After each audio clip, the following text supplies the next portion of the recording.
Alright, what's going on everyone? Welcome back to Middle-earth Gaming. Welcome to another video here on the channel. And today we have a new article from Warhammer community, and it is something that I've been looking forward to for a long time.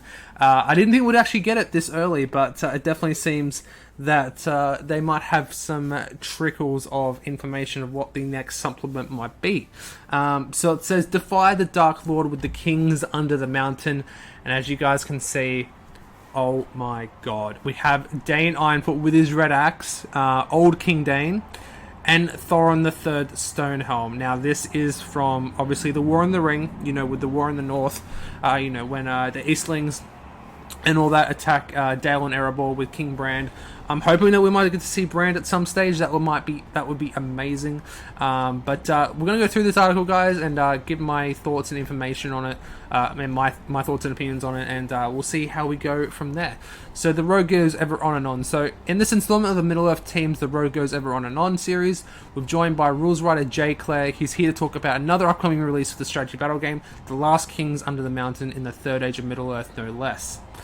So when the hordes of orcs march upon Erebor under Azul's command during the Battle of the Five Armies, they would likely have been victorious had Dain Ironfoot not answered his cousin's call to arms and led the dwarves of the Iron Hills to war. Fast forward 60 years and Dain and his kin are once more embroiled in conflict, this time against the forces of the Eastlings during the War of the Ring. These brand new models depict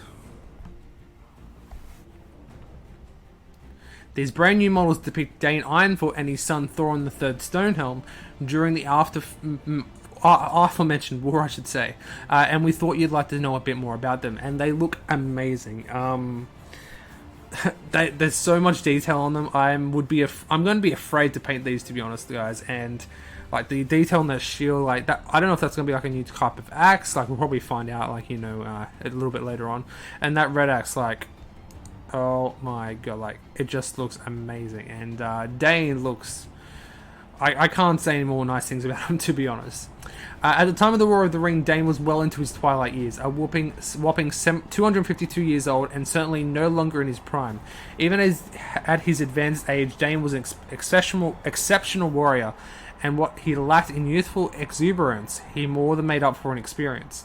Dain led his kin against the huge Eastling armies in the defiance of the Dark Lord. The battle ultimately claimed his life as he fell defending the body of the King of Dale, which of course was Brand. Now, like I said, I hope we do get to see Brand, which would be amazing. I'm sorry I'm stuttering so many times, guys. I'm just really excited for these guys to see. Like, I've been so wanting a War in Erebor, or, you know, like a War in the North expansion for Middle-earth, and it looks like we might get this in the future. I just can't wait. In-game, Dain uses a new profile to represent him.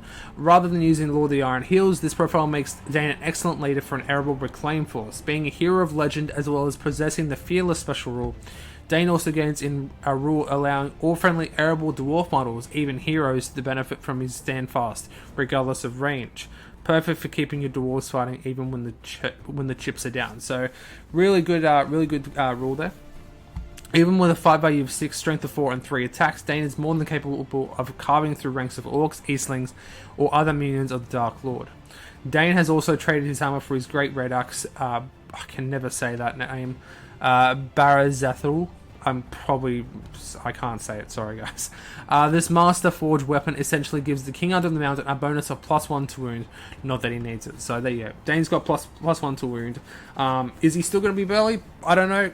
Maybe because he's an old king, maybe not. He might not be burly. It would be nice if he does, but you know, he's going to have +1 to wound. He's got strength 6, fight 6, strength 4, strength 6 Dain. That would be amazing. But yeah, 5 value of 6, and yeah, he looks, you know, very kind of similar to his old profile. I think he just gets +1 strength. +1 fight, I should say, and fearless. I think that's what the changes are. But definitely good things to have. Of course, the passing of time has affected Dain in the form of his vulnerable special rule, which makes it harder for him to jump, climb, or sleep obstacles during a game. Dain also no longer headbutts his enemies, which is probably sensible. He's 252, so we can forgive him for that one. So, definitely, he's going to be vulnerable, so is he going to have a special rule that, you know, maybe...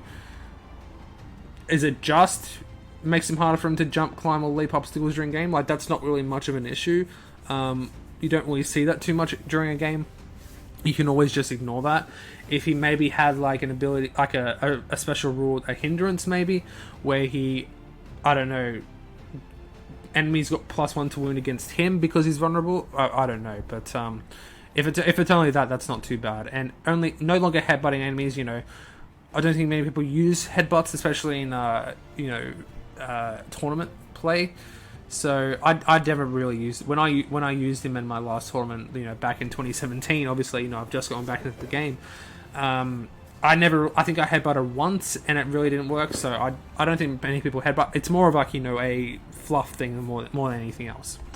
However, aging isn't all bad. It also gives Dain the benefit of experience, meaning he's no longer forced to charge into combat, and that's a rule I really do like, because that was always, you could always like lure him, you could always kite Dain, and now you can't. So, and then it shows this awesome close-up of him, and just absolutely insane detail, like more than like that red axe. Like, look, I'm definitely going to get these for sure, no matter what.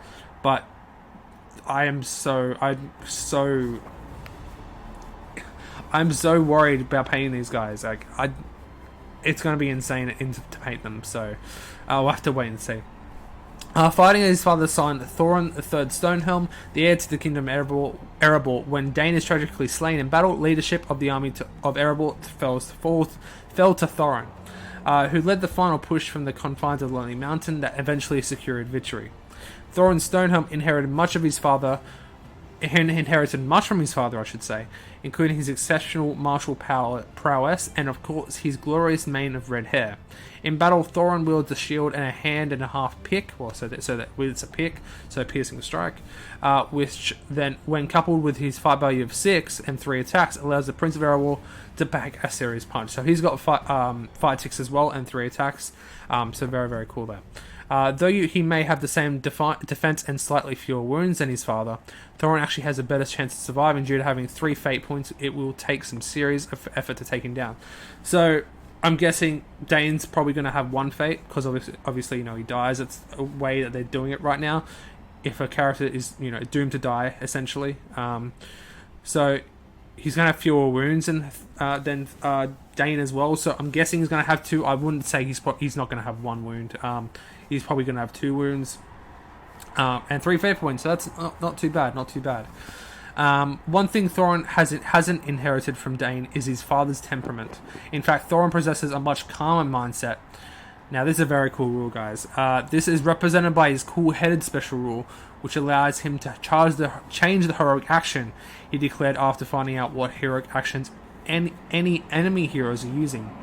Declared heroic combat only for your opponent to counter with a heroic strike. No problem for Thorin, he can change his heroic combat to heroic strike of his own. This rule also gives Thorin a chance to regain might spent on heroic actions, essentially making them free. That is an insane rule. That could get very, very cool. That could get very broken in a sense. Again, he probably only has 2 wounds, and you know but he's fight 6. He's got 3 fate. Dain probably more would be your general. This guy would probably be, you know, he'd be what Dain was essentially, and you know, just put him in there, give him a, and if he's essentially going to be getting heroic action to free, you may as well just charge him in there as well. Both Dain and Thorin Stonehelm are heroes for Erebor reclaimed armies, though as the timeline has moved on somewhat, the models they can lead into battle are slightly restricted. After all, many of Thorin's company have perished by this time, none more famously so than Balin during his ill-fated quest to reclaim Moria. If you ever wanted to build a dwarven army focused around Erebor at the time of the War of the Ring, there is no better place to start than with Dain Ironfoot and Thorin III Stonehelm. Can't wait to see what guys hit the tabletop to fight the armies of Dark Lord. Dain and Thorin will be available to pre-order, so keep an eye on the Warhammer community to find out when you can add these mighty Kings of the Mountain to your collection. And if you're playing your own Erebor reclaimed army, grab an Iron Hills Warband now to follow their kings into battle. So there you go, guys. That is Dain Ironfoot and Thorin Stonehelm. Models that I've wanted for a long, long time. I was actually going to get another Dain model and just, you know, maybe customize him and have a red axe and, you know, basically paint his hair grey, but now we don't have to. We're actually going to have an actual model for it. And yeah, Thorin III Stonehelm, definitely cool to see a model for that. Legions of Middle Earth, I feel like they maybe had a profile for Thorin III Stonehelm, but maybe not. You guys probably let me know in the comment section below. But very cool to see an actual profile for him. I'm guessing they probably had profiles up for him before an actual book, essentially. This makes me think that Rob went on the Great British Hobbit League and said that it doesn't mean that they're going to have War in the North supplement or like a War in Erebor supplement. I think it's definitely more likely at this stage. I wouldn't be surprised if we get a Brand profile at some point. I would definitely like to see that. You know, obviously Brand, Dain died defending Brand's body. He was slain outside the gates of Erebor, so I wouldn't be surprised if we see Brand at some point. I would definitely like to see a Brand at some point. It's going to be very, very, very cool to see, guys. But yeah, let me know in the comment section below what you guys thought of these new models, and I cannot wait for, to get them and to paint them. Like I said, it's going to be a nightmare, but I'm very excited for them, just to have them in general. So, yeah, hope you guys enjoyed the video. Let me know what you guys thought in the comment section below. I'm going to get out of here. Thank you so very much for watching. Hope you guys enjoyed. I will see you guys in the next one, and as always, happy gaming.